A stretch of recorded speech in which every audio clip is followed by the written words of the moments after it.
Assalomu alaykum, hurmatli tinglovchilar, kanalimiz a'zolari.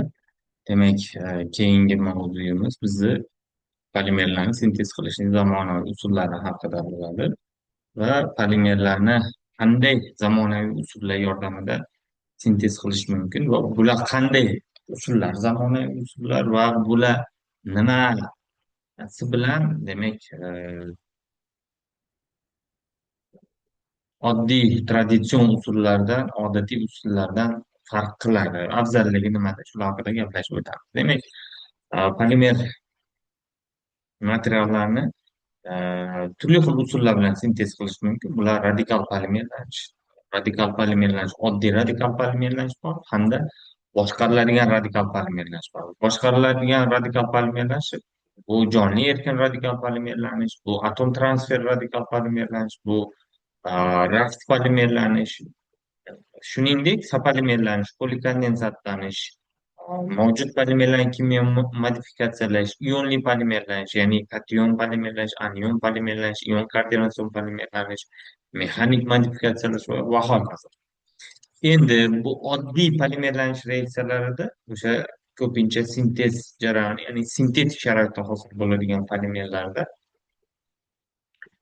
oddiy polimerlanish jarayonida deyarli reaksiyani borishini boshqarishni imkoni yo'q. Endi reaksiya ma'lum bir darajada boshqarish mumkin, lekin to'liqligicha boshqarish imkoni yo'q. Bu nimaga olib keladi? Bu o'sha polimerlanish, oddiy radikal polimerlanish asosida borayotgan a, jarayonda hosil bo'lgan polimerlarni sifati past birak chiqishiga, ya'ni sifatsiz chiqishiga olib keladi. Nima uchun? Sabab polimerlanish, oddiy radikal polimerlanish reaksiyalarida o'sha turli xil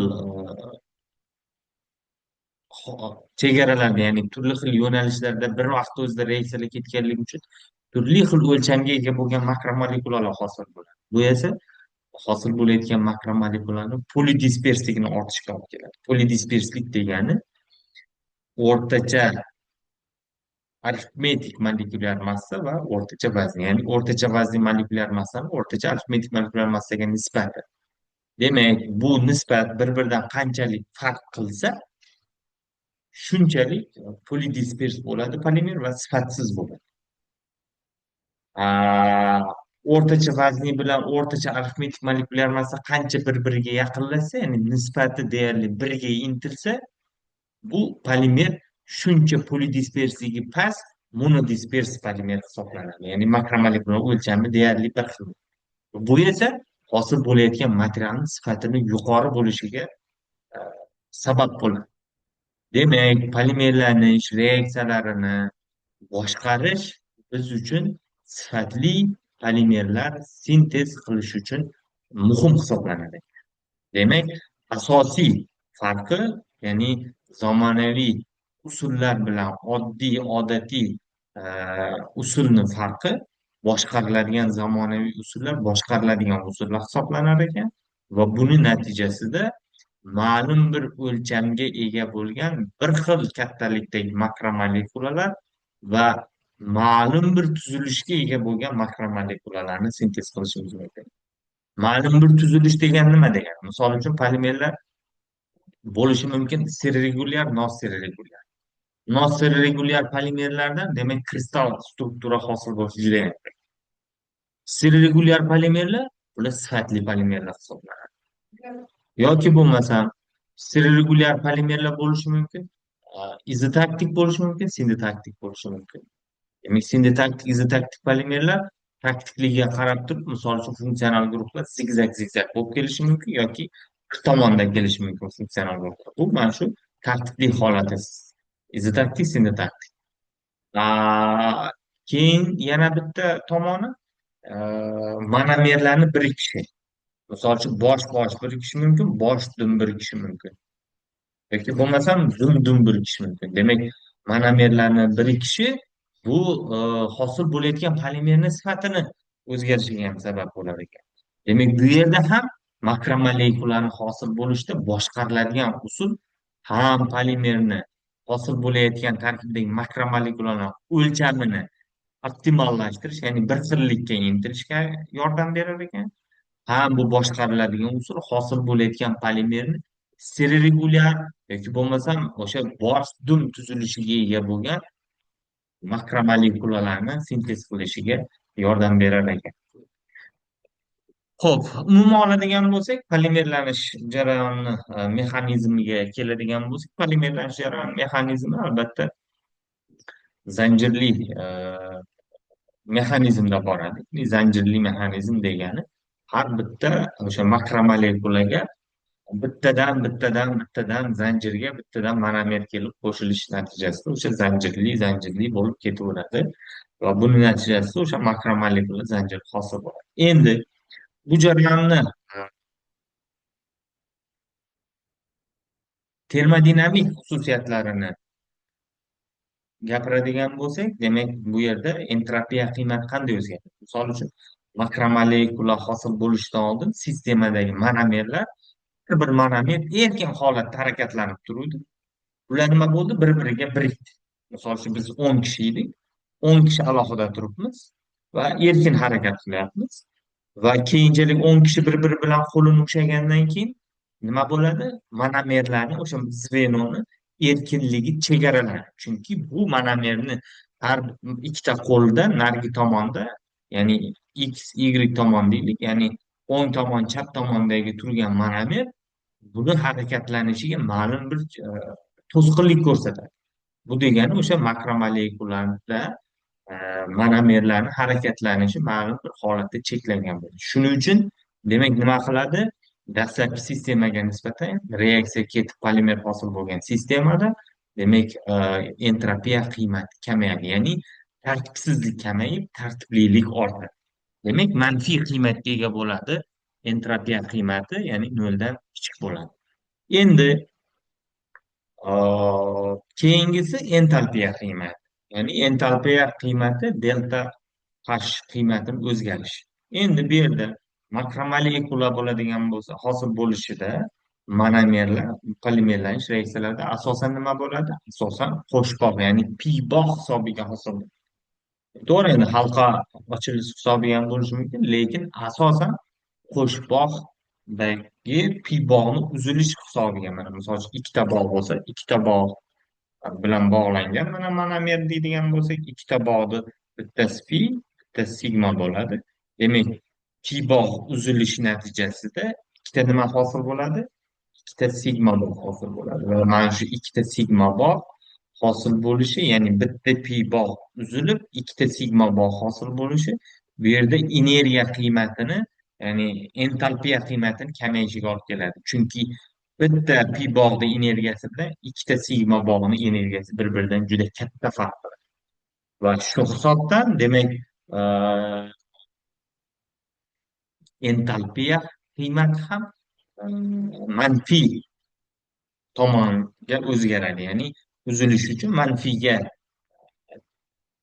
tomon o'zgaradi, ya'ni noldan kichik bo'ladi. Demak, bizada polimerlanish jarayonida entropiya ham manfiy qiymatga ega bo'lganligi uchun demak delta J qiymatini topayotganimiz delta H minus T delta S bo'ladigan bo'lsa, bu yerda bizada delta H'imiz ham manfiy qiymatga ega, delta S'imiz ham manfiy qiymatga ega, lekin harorat kelvinda olib ko'paytiradigan bo'lsak, demak T delta S ko'paytmasi demak delta H'nikidan ancha yuqorilaydi va shu hisobdan demak kichik qiymatdan kattaroq qiymatda ayiradigan bo'lsak, bu jarayonda e,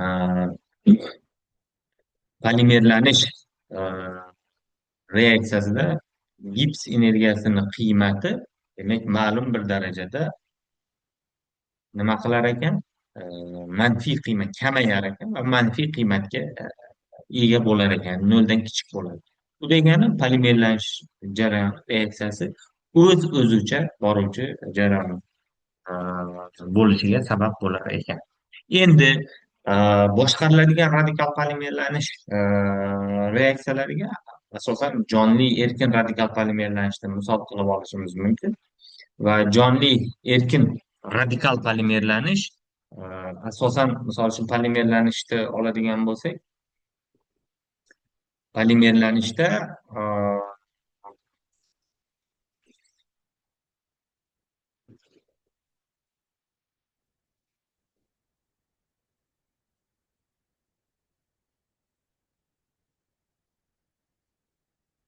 polimerlanishda o'sha aktiv faol markazlar hosil bo'lishi, initsirlash, faol markaz hosil, zanjir o'sishi, zanjir uzatilishi va zanjir uzilish holatlari kuzatiladi va bu holatlarda albatta o'sha tasodifiy zanjir uzatilish holatlari ham sodir bo'lishi mumkin.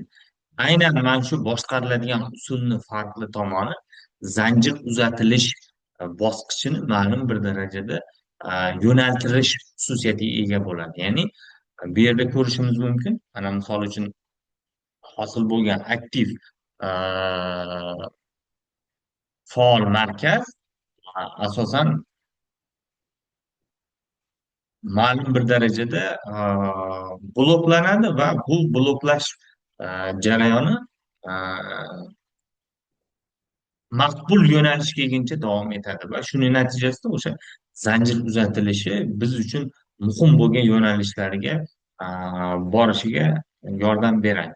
Demak, jonli erkin radikal polimerlashda asosiy a,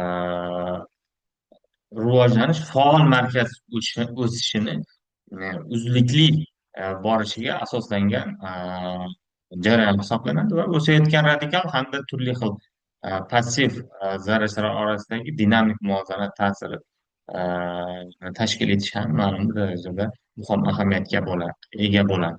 Demak, bu jarayonlarni boshqarishda nitrooksid birikmalari ishtirokida e, amalga oshirish mumkin. Ular o'sayotgan zanjirni qayta faol va passiv holatga o'tkazish orqali o'sha jarayonni boshqarib, demak, ma'lum bir darajada tartibli, sifatli, demak, monodisperz xususiyatga ega bo'lgan polimerlarni sintez qilishga yordam beradi. Bunaqa regulyatorlar sifatida bir qancha nitrooksid birikmalaridan foydalanishimiz mumkin. Keyingisi atom transfer radikal polimerlanish. Bu yerda atom transfer radikal polimerlanish o'sha jarayonda ma'lum bir darajada atomlarni transfer, ya'ni blokirovka qilish, o'sha faol markazdan blokirovka qilish uchun, demak, atomlarni transfer qilish orqali va o'sha transfer oldi berdi jarayonlarini amalga oshirish orqali, demak, tartibli tuzilishga ega bo'lgan monodisperz xususiyatli polimerlar sintez qilinishi mumkin. Keyingisi raxt polimerlanish. Raxt polimerlanishi amaliy ahamiyati shundan iboratki, raxt polimerlanishda, demak, u faol markazni o'sha qulay vaziyatga kelib turishiga qaramay, qulay vaziyatga olib borish imkoniyatini yaratadigan polimerlanish reaksiyalari hisoblanadi. Demak, bu sizlar bilan umumiy o'sha zamonaviy polimerlanish reaksiyalari haqida umumiy ma'lumotlarimiz edi. Keyingi darslarimizda ko'rishguncha sog' bo'linglar.